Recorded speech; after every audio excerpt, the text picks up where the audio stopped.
everyone, welcome back to my YouTube channel. Sebelum kita membahas tentang wisdom and knowledge, jangan lupa untuk yang pertama menonton, di subscribe, share, like, and comment, dan tekan tombol notifikasi supaya bisa mendapatkan video-video Ama yang sangat bermanfaat untuk kalian semua. Oke, hari ini kita akan membahas tentang wisdom and knowledge ya. Jadi kita tahu wisdom adalah kebijaksanaan dan knowledge adalah ilmu pengetahuan. What is knowledge atau apa itu ilmu pengetahuan? Ilmu pengetahuan adalah pelajaran yang kita dapat karena kita datang untuk mempelajari. Misalkan kita bersekolah untuk mendapatkan pelajaran-pelajaran atau ilmu pengetahuan ya. Jadi kita memang datang ke sekolah, kemudian kita mendapatkan beberapa ilmu pengetahuan yang penting dan kemudian itu akan menjadi bekal untuk kehidupan kita.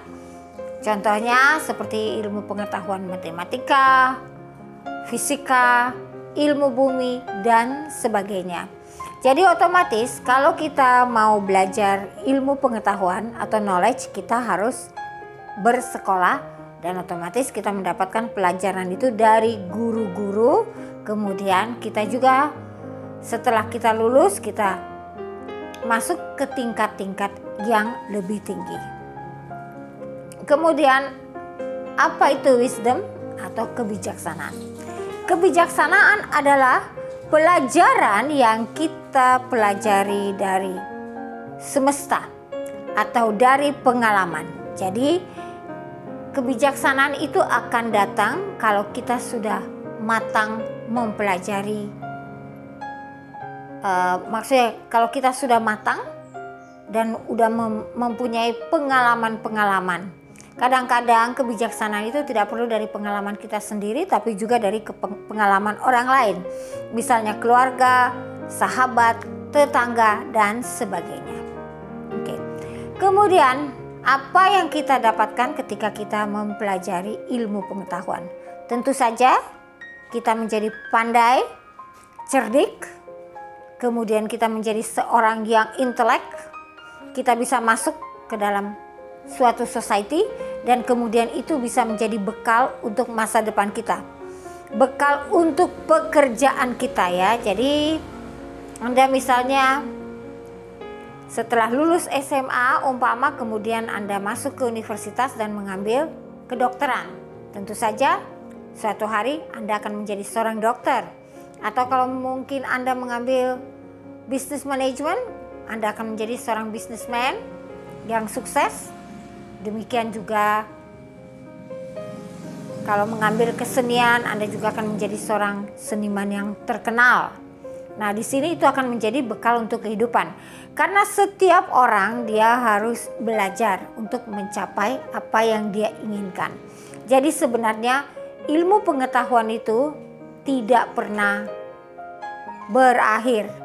Selama kita hidup kita akan selalu belajar dan belajar untuk mendapatkan ilmu pengetahuan ya.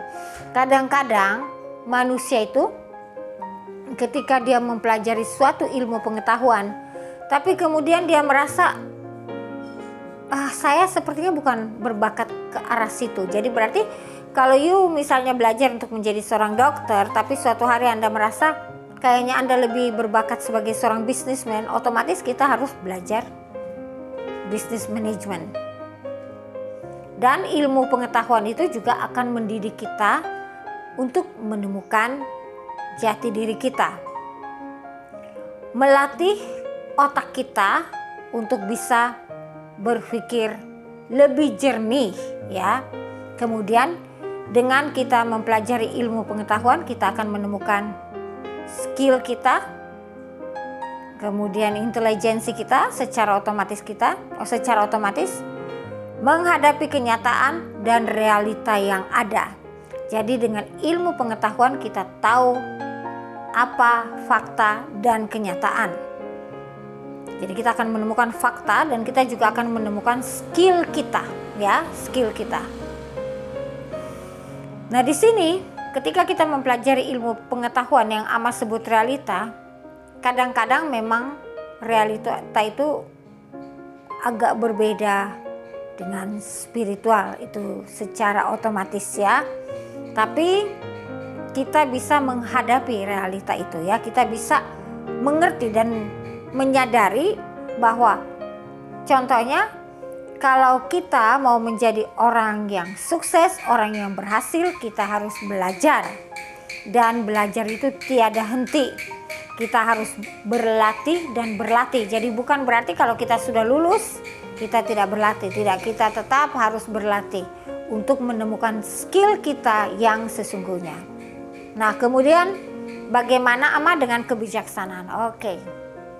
Kebijaksanaan itu adalah pengalaman-pengalaman yang diajarkan oleh universe atau oleh semesta. Karena itu harus datang dari nurani kita sendiri. Tidak mudah menjadi orang yang bijaksana. Karena apa? Setiap manusia memiliki ego. Tapi ada yang egonya sangat tinggi, ada yang egonya normal.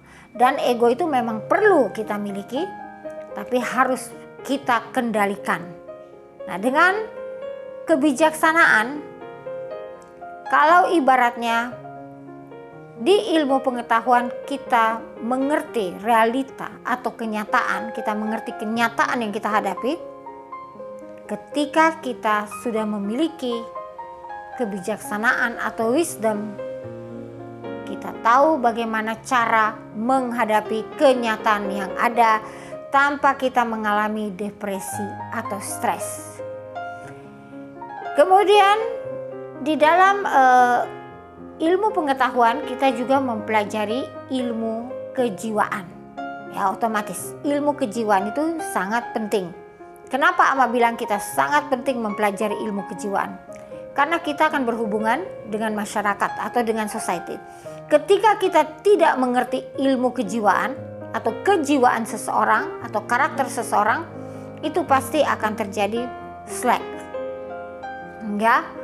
Contohnya misalnya kita tahu orang ini tidak menyukai untuk pergi jalan-jalan atau pergi ke tempat-tempat keramaian. Contohnya bisa Ama bilang tempat party misalnya, seperti party.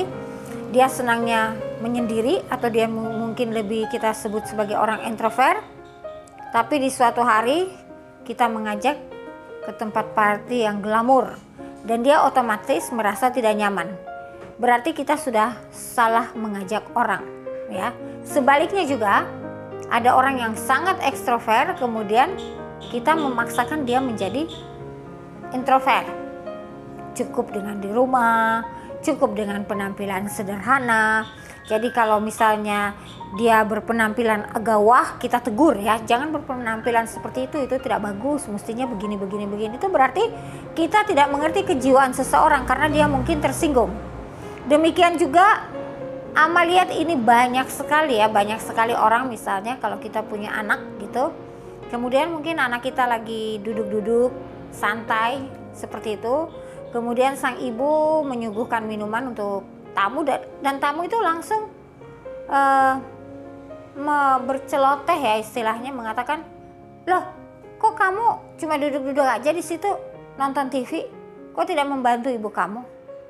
Padahal sebenarnya hal itu tidak etis karena you only guest. Jadi tidak sepantasnya kita menegur karena kita kan tidak tahu aturan orang. Mungkin aturan Anda itu berbeda dengan aturan saya.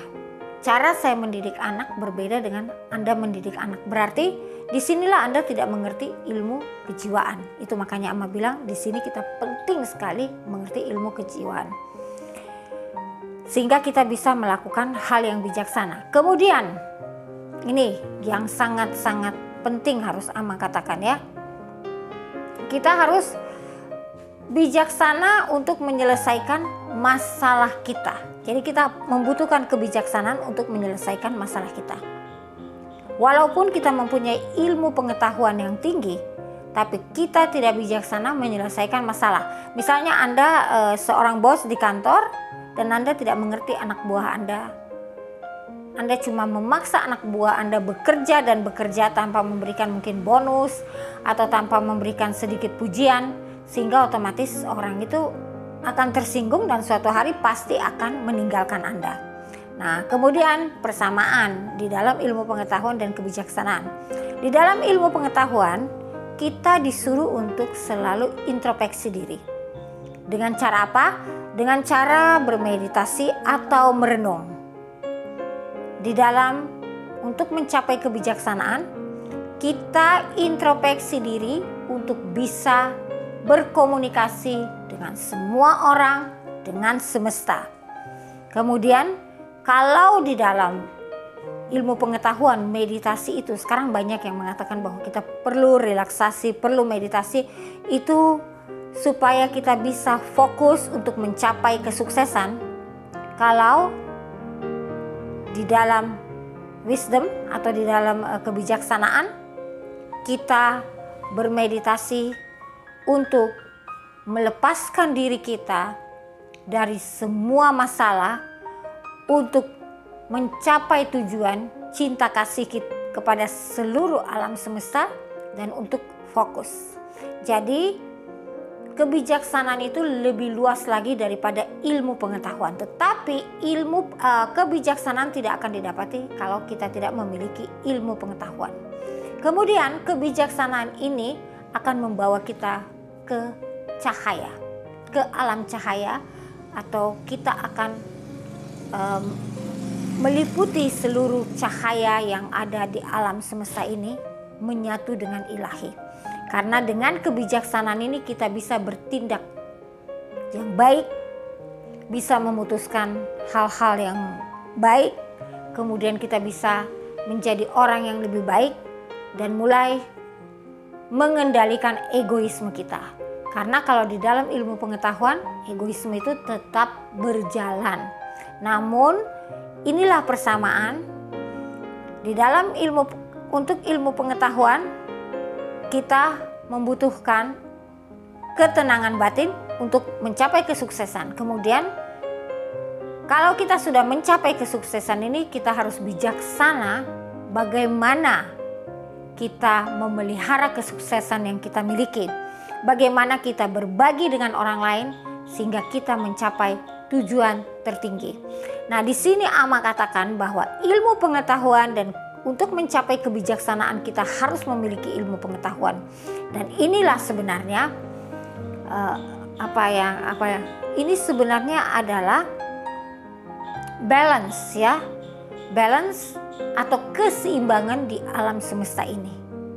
Dengan adanya ilmu pengetahuan kita bisa menjadi orang bijaksana, dan bijaksana adalah pencapaian tertinggi atau pencapaian ke alam paling tinggi atau menyatu dengan ilahi, karena kita memiliki ilmu pengetahuan, dan ilmu pengetahuan kita juga bisa mendapatkan duniawi. Nah, disinilah dunia dan rohani akan bersatu. Bagaimana kita bisa memiliki ilmu pengetahuan dan kebijaksanaan secara bersamaan? Itu adalah dengan belajar Kundalini. Belajar Kundalini, Anda akan mencapai apa yang Anda inginkan. Semuanya bisa kita capai asal kita sungguh-sungguh berlatih dan sungguh-sungguh yakin. Kita bisa mencapai dengan pengetahuan, ilmu pengetahuan Kundalini, kita bisa mendapatkan kebahagiaan, kesuksesan, ketenangan, kedamaian, dan mencapai pada tujuan akhir, tujuan high consciousness atau tujuan keilahi. Jadi dunia kita dapat, kesuksesan kita dapat, bahkan kecantikan pun kita dapat, kebahagiaan dengan rumah tangga kita, dengan keluarga, semuanya itu bisa dicapai dengan Kundalini. Inilah sedikit penjelasan Ama untuk kalian semua. Semoga bermanfaat. Sampai berjumpa. Namaste with divine bless.